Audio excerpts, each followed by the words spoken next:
Hi, and welcome to another edition of the Uncaged Podcast. I'm Dan Hawk, alongside Executive Director of Athletics, Mr. Dustin Smith. Bearing the elements is what I like to call it. I know we're all getting ready to get down on a freeze here, not just in Broken Arrow, but across the Tulsa Metro and whatnot. How do you feel about this weather? Let's start off with that. It's like athletics. You just got to adjust, and Mother Nature's undefeated, so you just got to deal with whatever's coming at you. And you know, when there's a deep freeze or elements that we're not typically used to. And the old saying in Oklahoma, if you don't like the weather, just hang around an hour or a day and it'll go away. Yeah, exactly. It'll be something different. But usually in the spring, you're dealing with storms and what that could lead to. But during the winter, it's a little bit different, and it's dicey because road conditions are what they are and could prevent some problems. But what we're looking at coming up is wind chills and just a deep freeze that we're not really used to, and it's almost impossible to prepare for. Yeah, and we'll dive into a little bit more about what the spring sports are doing, but let's start off with Freezing for a Reason. That's one of our big events coming up. Yeah, it's a fundraiser for our Special Olympics group, and usually it is scheduled for Wednesday the 17th, not the 17th. That would be, it'd be, I guess it's the 17th. And Wednesday the 17th but we postponed it for a week because of the frigid temperatures. That there's a fine line between dumb and fun. And, exactly. We're trying to. I mean, a lot of college decisions are made along that dumb line instead of the fun line, and sometimes it's the fun line. But we want to make sure that's a good event for our Special Olympics. It's a fundraiser for them, and. You know, jumping in the water is a shock enough, but if it's 9 degrees outside, it's probably not real wise to be able to do that. And we want to make sure that it's a successful event. So we're pushing it back a week to Wednesday the 24th. And we do it right over here at the Golf and Country Club. It's right across the campus, basically, right across from campus. And we'll jump in the water. We'll have that experience. I understand it's freezing for a reason. I get that. But again, I want to make sure that it's a successful event, and jumping in the 9-degree weather is probably not real wise. Yeah. And a lot of our athletics personnel will jump in there, and you don't want kids sick because of jumping in there and not being able to compete in their winter sports. We're right in the thick of winter sports, but spring sports are going to be around the corner. I know baseball is a fundraiser coming up as for them to raise money for gear and whatnot. But, you know, I was outside yesterday. The tennis team is practicing, but with these elements, this is a wild time if you're a spring coach. I mean, you've been in a part of it for several years. How do you adapt with all of it? Yeah, when you spend most of your time outside, like baseball and softball and golf and tennis and track, I mean, you've got to be prepared for some of the elements. Now, again, it goes back to not being. I guess I'll say it's being wise in those decisions. And so you don't want to be outside. And fortunately, a lot of our places have an opportunity to go indoors. Now, it's difficult at some spots now because, like, tennis usually goes into the field house. Well, basketball's in the middle of basketball season, and wrestling's in their season as well, and has a dual that, you know, you just got to build around the calendar. So it takes some flexibility and some adjustment, and you got to maybe practice at times that you're not used to practicing at, simply to be able to use the facilities where you can be inside. But we certainly don't condone kids being outside when the wind chill is as cold as it's going to be, and that takes some flexibility. We're fortunate in baseball, softball, they have an indoor that they can use for their events or for their practices, and they just have to tailor it obviously to that facility. But when tennis and cross country or tennis and track need somewhere to go, we just got to be wise in the use of those facilities. We do have the pole vault pit over at the VTC where they can do some jumping inside, and shot and disc can kind of do some stuff. But you got to tailor it obviously to meet the elements. Basketball season obviously in full swing. Couple wins this past couple days against Southmoore. We got Jinx coming up as well, but they're in the heart of district. How are you feeling about both the boys and the girls right now? You know, the girls have taken some lumps early, but they've scheduled hard. They've been in some really good tournaments for a reason. They're trying to build towards what the state tournament run could look like. Very talented group of young ladies, and Mackenzie Mathurin gets the headlines, and for good reasons. I mean, she's really talented, but they've got a lot of girls that have a lot of weapons that are going to provide some problems for some people. And once they start figuring out sharing the basketball and scoring options in their roles, it's going to be a very dangerous team on the girls' side.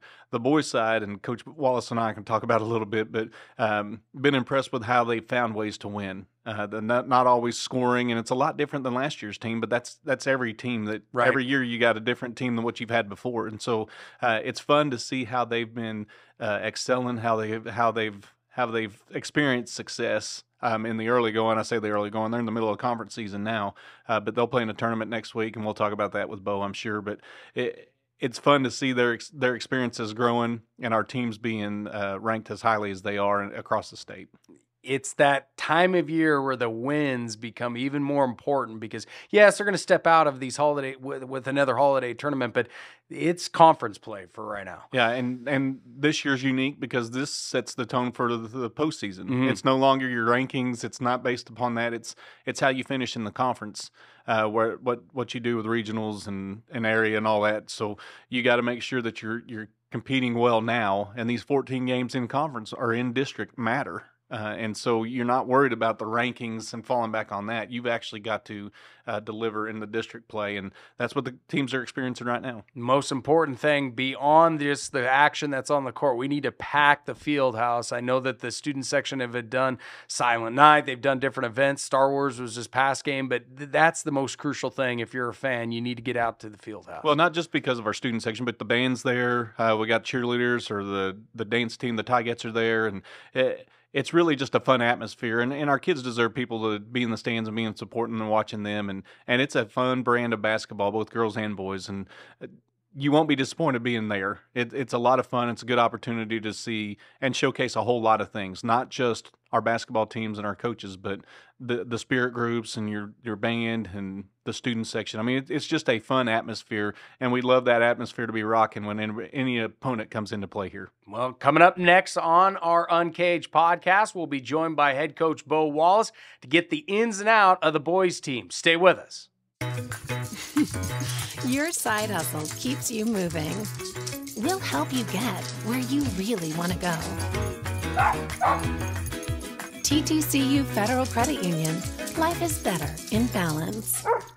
Tulsa Bone and Joint, Northeast Oklahoma's sports medicine experts. We are pleased to help you and the athletes in your life with a number of surgical and non-surgical options. Tulsa Bone and Joint is proud to serve as team orthopedist for local high schools such as Broken Arrow, Owasso, Sapulpa, Cascia Hall, and Bishop Kelly. We're also proud to be team orthopedist for FC Tulsa. Tulsa Bone and Joint, moving life forward.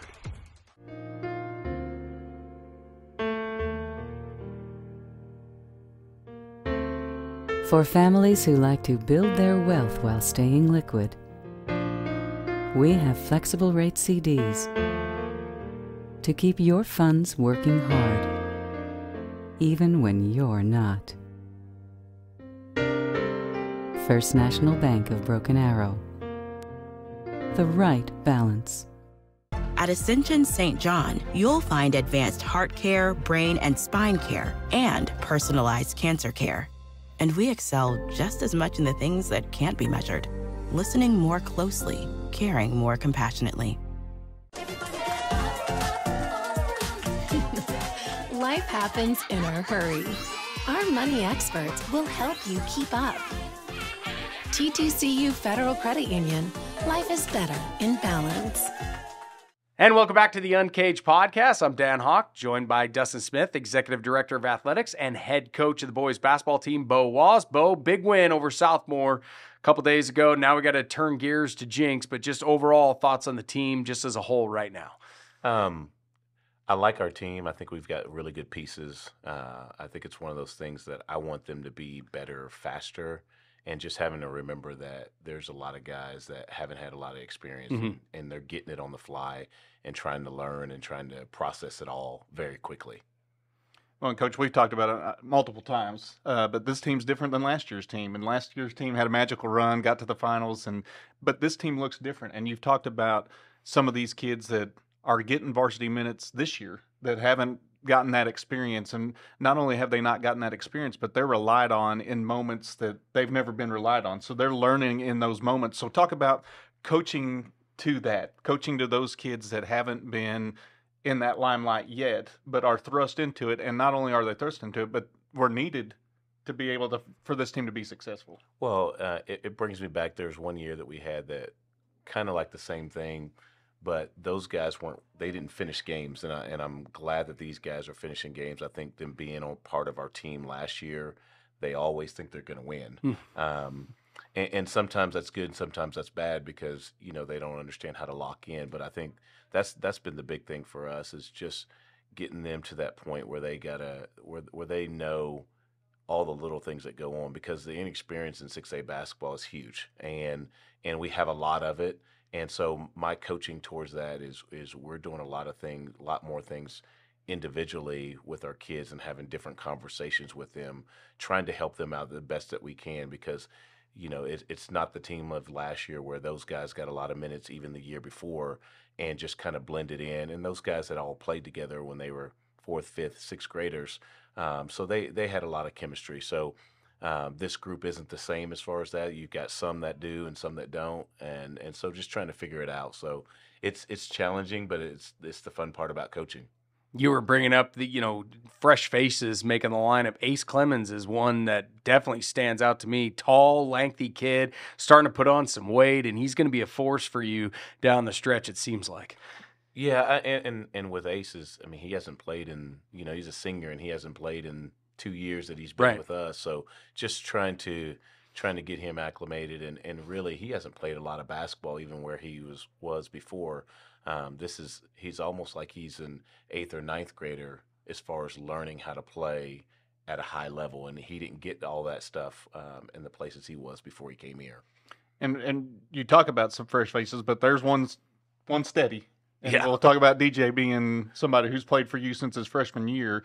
And I always laugh about DJ because you don't speed him up. It doesn't matter what the situation is. He's going to play his style. He's going to play his pace, and it's always under control. It's not something that he's not going out there and putting the pedal to the floor and you're seeing him just leave people behind. He's got unbelievable court awareness. He knows where his teammates are. But how important is it to have somebody like that that's a steadying force with a group of guys that are trying to get some experience, both the frustrations that he's going to experience of kids learning, but also just the constant effort that you get out of him that's somebody that's experienced the varsity lights and those Friday nights, Tuesday nights, and the big lights of the state tournament. Yeah, well, you can definitely tell with DJ. He's like you said, he's a kid that's been in our program since a freshman and started second half of his freshman year until today. And the thing is there's still a lot that we're trying to help him through too, because now, last year Connor got everybody's, best defender, and Justice probably got the second to best. So DJ didn't have to do so much. He could kind of just facilitate, which is one of the first questions he asked is, Coach, how many assists did I have? And, that's rare in this day and age, which is really nice.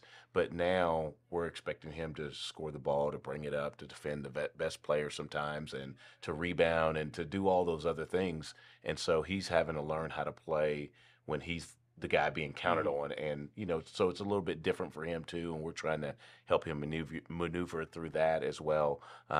But, it's very nice to have a guy like that you can't speed up and that understands it and then goes, okay, it's go time. It's my time now.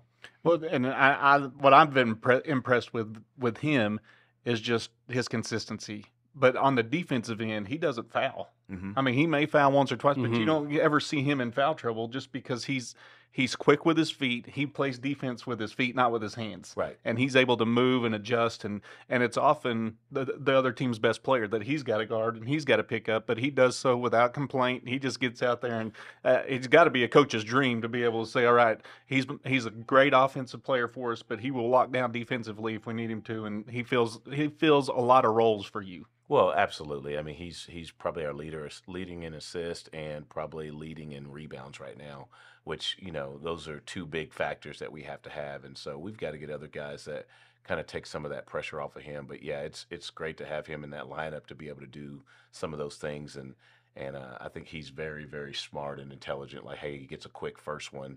hey, he can play and go, hey, I'm not going to get that second one, coach. So there's games that he hasn't come off the floor, so I can't imagine him getting 2 in the first half and us having to sit him very long, even if that does happen. Now, I know free throws are one of the most challenging things. It can give you gray hair left and right when they don't fall. And the past couple of games, we've kind of struggled a little bit at the line, but I know it's something that you're working on and practice a lot. But how do you get over that hump? Is it just mental repetition? Is it the practice? I mean, how do you get the guys to dial in to start making those free throws the way you want them? I mean, that's the $1 million question. I think we would all be making a lot more money if we could teach guys how to make free throws. Shaquille O'Neal, yeah, like Shaquille O'Neal, yeah, no kidding. one of the best ones about that. But I think again, it's just understanding how important those are and really locking in. I mean, there's a lot of things like you mentioned Ace earlier. Ace on his second shot attempt almost all the time either moves forward or backwards instead of just staying in the same spot and finishing his thought. And I can't tell you how many minutes a day that we work on free throws, and it's a frustrating thing, and it's one of those things that either gets you to the state tournament and helps you advance, or it doesn't. And so we're on them about it all the time. But I think it's just one of those things that they've got to get up to the line, and they've got to have confidence that they're going to make it. And when you see you miss enough, or other people are missing, then that confidence, just like anything, if shot goes in a lot of threes, other guys are going to hit it. We miss a lot of free throws. Other guys that normally make free throws aren't going to make them at that high level. So it's just that mental block that these kids have to get over. Coach, this year is a little bit different in that the rankings are not what we rely on. This is district play now, and those 14 games really matter. Mm-hmm. You play in tournaments, and you play those tournaments to see some fresh people sometimes. I mean, we've seen Bixby in the tournament, possibly could see him again in Shawnee, but and that's a district game for us.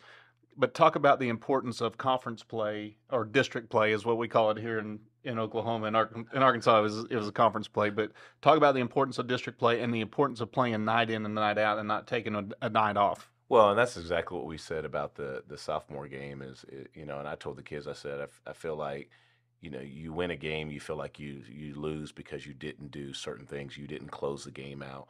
And I think now the crazy thing is with the district is we're all still trying to figure it out, but it's a point system. So if you split with, let's say, Southmoore or Jinx or whatever, then you go to this point system, and who won by the most points is now the leader on top of that, if it comes to that. So it's going to be very interesting. But, I mean, every game is big. Obviously, you want to win every one, even the tournament games. But I think coaches are looking at the tournament games as just, one of those things that almost like a scrimmage, like you can just figure out some things about your team and get a little better in this area or work on some things, because whether you win or lose, and that's, I hate to say that, but whether you win or lose, those games don't matter as far as your seedings like they did before. And so, you can see people doing a little bit different things because of that now, and then going, hey, we just need to make sure, that I'm ready for that district game. You might see kids sit out more in a playoff or a tournament game if they're a little bit dinged up or whatever. They might sit because they want to make sure they're ready for Tuesday or Friday. With a team like this, you've had plenty of experience in years past, but this is a younger team in a lot of ways. Mm-hmm. How much more fun are you having with it? Because it seems like you can get back to the X's and O's the way back in the day. I mean, and I know it's a double-edged sword, but it seems like you are having a lot more fun in some ways. I think it just depends on the day. And I mean, there's some days that I told them, I said, after the Southmoore game, I feel like I had gray hair, and then it just decided to grow back, I guess, like it's supposed to. But I mean, it's basketball's fun, and doing the job for me is a fun thing each and every day. But it's also a frustrating thing, sure, because you see some things that you've talked about, and some of them still haven't got it completely yet. And I think that's where we're really getting to the point where it's like, guys, it's go time. You can't keep forgetting the first semester's over. You've got to learn and grow from that. And, hopefully we're finding some new guys. I know I thought Nigel stepped up the last couple games and played really well for us. And so that's what happens at this time of the year is as long as we're going in that upward direction, I feel good about our team. And I think that's the fun part, is like you're sitting at 9-2, and sometimes you feel like you should be 2-9. Sure.